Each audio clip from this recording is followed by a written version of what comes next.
Pastor Iganga mbuza kikulumye nnyo. Kikulumye kitya? Nga bakomawo zira ndowooza Pastor Igasi okuvaawo okwo kusinze kukosa abakyala. Okay. Kyo kyolifa towerabidde kyo. Pastor Igamba adde muyita sukaali w'abakyala. Kubanga yabadde ajjako stress abakyala okuva stress ku baana baabwe, stress ku mirimu, stress mu bufumbo, stress mu butafumbirwa, stress mu kukyayibwa nga batuukira wano. Abantu balowooza kyakusaaga naye eryo eddibu bwe livaawo abakyala mentale bagenda mu counseling na therapy babasasulire ssente okubatwala omubajjanjaba stress. Omulimu Pastor Iganzi gw'abadde akola era kyoba olaba nti ye eddibu linaakozesa abakyala okufaako. Abantu badde balabanga asaaga naye ebizibu by'omuntu baate basaaga. Omuntu bw'agamba nsula bubi omusajja yandikawo mumpitire gyali bwe mulabanga ebyo naye badde babimiininga. Abasinga badde babirabanga katemba. Nedda omukazi agamba naakola nti buli gyagenda bamugamba musajja si w'omusirika naye naddayo nga kimuluma. Pastor Iga yabadde abiwuliriza tiwamma yakuwalumiddwa nnyo omulowoozaako mbulirako bw'omulowoozaako ebyo byonna Pastor Iga yabadde abikola. Eyo counseling simanyi agenda giddiramu bigere ku bakyala. Wali omusinkanyeko Pastor Iga? Bulungi nnyo.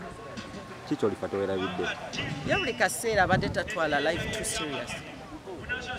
Yabadde agamba kizibu kyonna okiwewuukiriza n'okizanyamu nga katemba naye nga mwekyo mwokivunukira.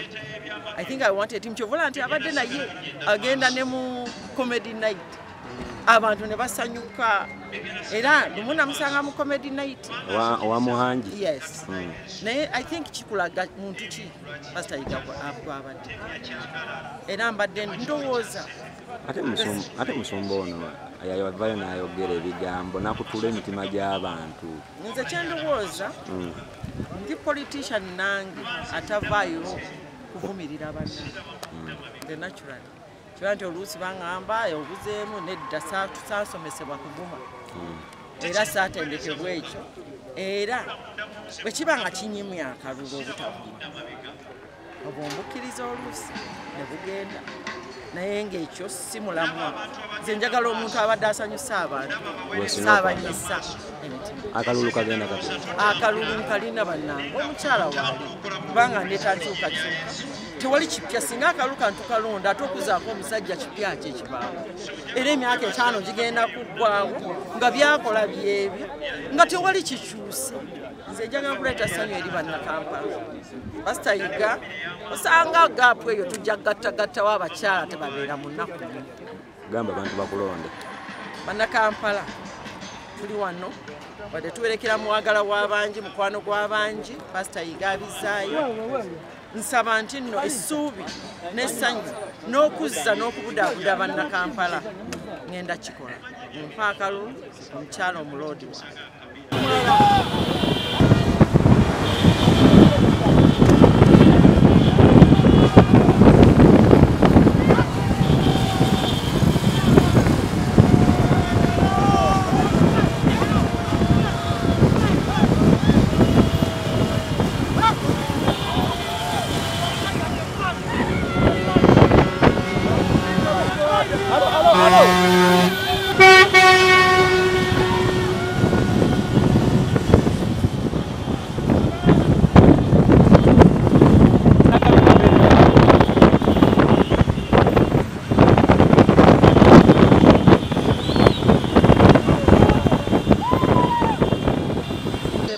Mbadde muyita sukaali w'abakyala kubanga yabadde ajjako stress abakyala okuva stress ku baana baabwe, stress ku mirimu, stress mu bufumbo, stress mu butafumbirwa, stress mu kukyayibwa nga batuukira wano.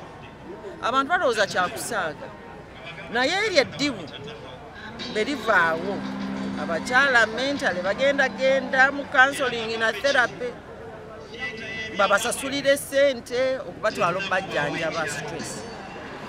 Omulimu Pastor Iganzi gw'abadde akola era kyoba olaba nti ye eddibu linaakozesa abakyala okufaako.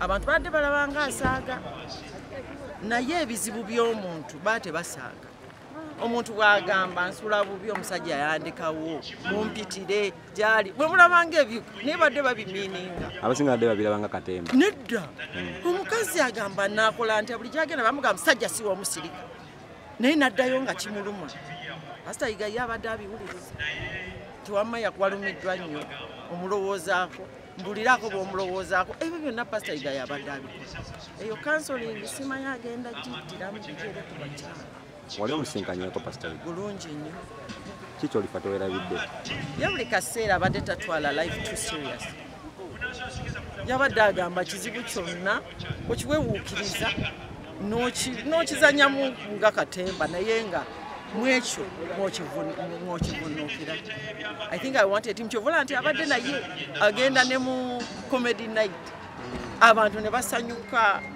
era lumu namusanga mu comedy night owa Muhangi yes naye I think kikulaga muntu ki Pastor Yiga abadde era mbadde ndowooza ate musumba ono yavayo n'ayogera ebigambo nakutula emitima gy'abantu nze kyendowooza ndi politician nange atavaayo kuvumirira banna the natural kiba nti oluusi baŋŋamba obuzeemu nedda saasomesebwa kuguma era saatendekebwa ekyo era bwe kiba nga kinyimya akalulu obutavuma obwombukkiriza oluusi ne bugenda naye ng'ekyo si mulamwa nze njagala omuntu abadde asanyusa abantu saabanyisa emitima akalulu kagenda kati akalulu nkalina bannange omukyala waali kubanga ndeetankyukakyuka tewali kipya singa akalulu kantukalonda ate okuzaako omusajja kipya ki ekibaawo era emyaka 5 gigenda kuggwawo nga byakola byebyo